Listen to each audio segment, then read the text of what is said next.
दोस्तों, इस देश में मुसलमानों से नफरत और उनकी धार्मिक आस्था का मजाक बनाना अब कुछ लोगों का शौक बन चुका है। मध्य प्रदेश के इंदौर में लगे इस पोस्टर को जरा गौर से देखिए किस तरीके से यहाँ पर अभद्र पोस्टर लगाए जा रहे हैं, धार्मिक भावनाओं का मजाक उड़ाया जा रहा है। पोस्टर देखकर ही आप इसे लगाने वालों के इरादों का अच्छी तरीके से अंदाजा लगा सकते हैं कि किस इंटेंशन से ये लगाए गए हैं, किसके लिए लगाए गए हैं। दोस्तों, ये जो पोस्टर्स हैं ये कलेक्टर चौराहे के पास लगे और यहाँ किसी ने देखिए किस तरीके से पोस्टर पे I love pig, save animal का पोस्टर लगाया, ठीक उसी अंदाज में जिस तरीके से मुस्लिम विरोध करते हुए आई लव मोहम्मद का पोस्टर लगा रहे हैं। ये पूरी तरीके से अपमानजनक है, शर्मनाक हरकत है। इस पर एक सुअर का फोटो लगाया गया है। सबसे बड़ी बात यह है कि ये सब आई लव मोहम्मद वाले प्रकरण के बाद हो रहा है। जानबूझकर मुसलमानों को ट्रिगर करने के लिए इस तरीके के पोस्टर्स इंदौर में लगाए जा रहे हैं। सोचिए दोस्तों, इस तरीके की घटनाओं से शहर का माहौल कितना खराब हो सकता है।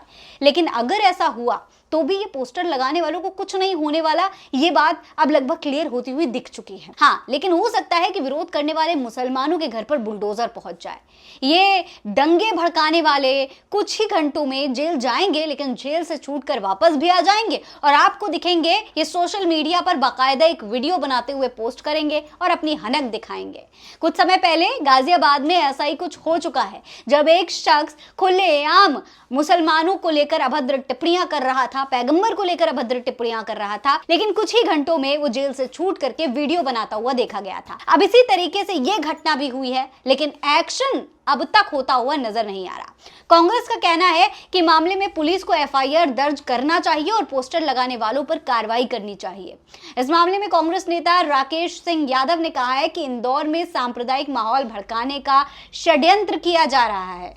शीतला माता बाजार के प्रकरण के बाद अभी कुछ ऐसे पोस्टर लगाए गए हैं जिससे कि तनाव पैदा हो सकता है। सरकार को तत्काल मामले में संज्ञान लेना चाहिए और पुलिस को एफआईआर दर्ज करके सीसीटीवी फुटेज चेक करा लेना चाहिए और तुरंत इन लोगों को पकड़ना चाहिए। दोस्तों, इन लोगों पर राष्ट्रीय सुरक्षा अधिनियम के तहत कार्रवाई होना चाहिए, ऐसी मांग की जा रही है। दोस्तों, मामले में additional DSP crime branch Rakesh Dandotiya का भी बयान सामने आया है। उन्होंने कहा है कि पोस्टर्स को लेकर पुलिस और प्रशासन द्वारा कार्रवाई की जा रही है। पुलिस कमिश्नर संतोष सिंह द्वारा पहले ही इसे लेकर आदेश जारी किया जा चुका है। इसके तहत कार्रवाई की जा रही है।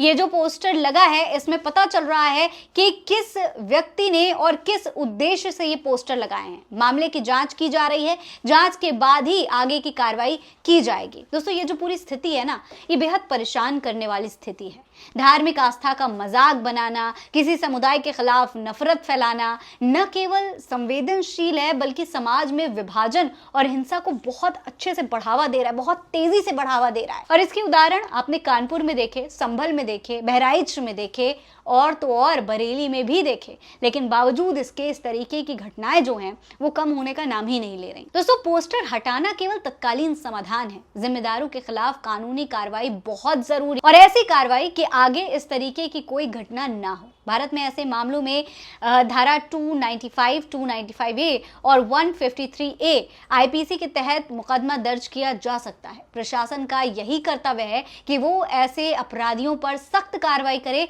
ताकि भविष्य में कोई इसे दोहराने की हिम्मत ना करे। दोस्तों, किसी भी समुदाय के बीच इस तरीके की घटनाएं तनाव पैदा करती हैं। सामाजिक रूप से भी जरूरी है कि हम सभी धर्मों और समुदायों का सम्मान करें और नफरत फैलाने वाली हरकतों के खिलाफ आवाज उठाएं। इस पूरे मामले पर आप क्या कहेंगे? कमेंट बॉक्स में लिखकर हमें जरूर बताइएगा। जय हिंद, जय भारत।